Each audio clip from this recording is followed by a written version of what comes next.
સુરતમાં રત્ન કલાકારોના કામ પગારમાં આજકાલ ભારે ઘટાડો થયો છે, જેના કારણે લાખો કારીગર અને તેમના પરિવારો પર આર્થિક સંકટની માર પડી રહી છે।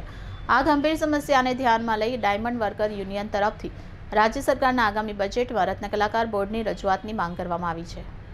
યુનિયનના નેતાઓએ મુખ્યમંત્રી ભૂપેન્દ્ર પટેલને પત્ર લખી આ મુદ્દો ઉઠાવ્યો છે। તેમના મતે રશિયા યુક્રેન યુદ્ધ બાદ અમેરિકા સહિતના કેન્દ્રિત બજારોમાં લાગુ કરાયેલા ઊંચા ટેરિફના પગલાંને કારણે હીરા ક્ષેત્રને ગંભીર ધક્કો પહોંચ્યો છે। આની સીધી અસર કારીગરોના રોજગાર અને પગાર પર પડી છે।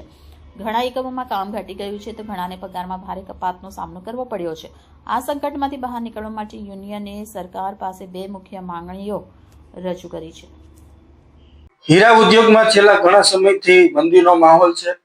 અસંખ્ય રત્ન કલાકારોને જ્યારે પગાર ઓછા કરવા, નોકરીમાંથી છૂટા કરવા અને નોકરીમાંથી છૂટા કરવાના કારણે બેરોજગાર રત્ન કલાકારો જ્યારે આત્મહત્યાના બનાવો જ્યારે વધતા હોય ત્યારે અમેરિકા અને ટેરિફ મારવાથી, યુક્રેન અને રશિયાના વોરથી, અમેરિકાના ટેરિફથી હીરા ઉદ્યોગની અંદર જે ગંભીર પરિસ્થિતિનું નિર્માણ થયું છે, ત્યારે આવનારા 2026ના જે બજેટની અંદર હીરા ઉદ્યોગની જેમ કેસ્ટાઇલની એક પોલિસી બનાવી એવી જ રીતે હીરા ઉદ્યોગમાં એક પોલિસી બનાવવામાં આવે।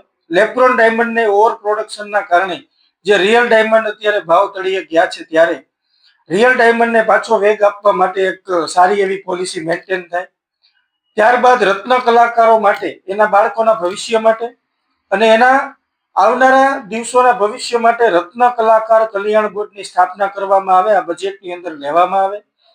આ જ બાબતે અમે ગુજરાતના મુખ્યમંત્રી સાહેબ, ગુજરાતના નાણામંત્રી સાહેબ અને ગુજરાતના શ્રમ અને રોજગાર મંત્રીને આ બાબતે લેટર લખ્યો છે કે આવનારા 2026ના જે બજેટની અંદર રત્ન કલાકાર કલ્યાણ બોર્ડ જેવી રીતે કેસ્ટલની જે પોલિસી બનાવી એવી જ રીતે ડાયમંડની પોલિસી બનાવે અને હીરા ઉદ્યોગકારોને પણ એટલી વિનંતી કે લેબ્રોન ડાયમંડની સારી એવી પોલિસી બનાવી જેથી કરી આપણે રિયલ ડાયમંડનો વેગ આપી શકીએ અને રત્ન કલાકારોને વધુ રોજગારી આપી શકીએ, રત્ન કલાકારોના જોબલેસ ન થાય, એનો પગાર કટ ન થાય, એ બાબતે ધ્યાન રાખીએ। ગુજરાત સરકારને ફરીવાર વિનંતી કરીએ છીએ કે આ રત્ન કલાકારોએ ગુજરાતના વિકાસમાં મહત્વનો ફાળો આપ્યો છે, ત્યારે 2026ના બજેટની અંદર અમને આશા છે કે 2026ના બજેટની અંદર રત્ન કલાકાર કલ્યાણ બોર્ડ અને આર્થિક પેકેજની જાહેરાત ગુજરાત સરકાર દ્વારા કરવામાં આવે એવો આજે પત્ર અમે ગુજરાત ગવર્મેન્ટને લખવામાં આવે।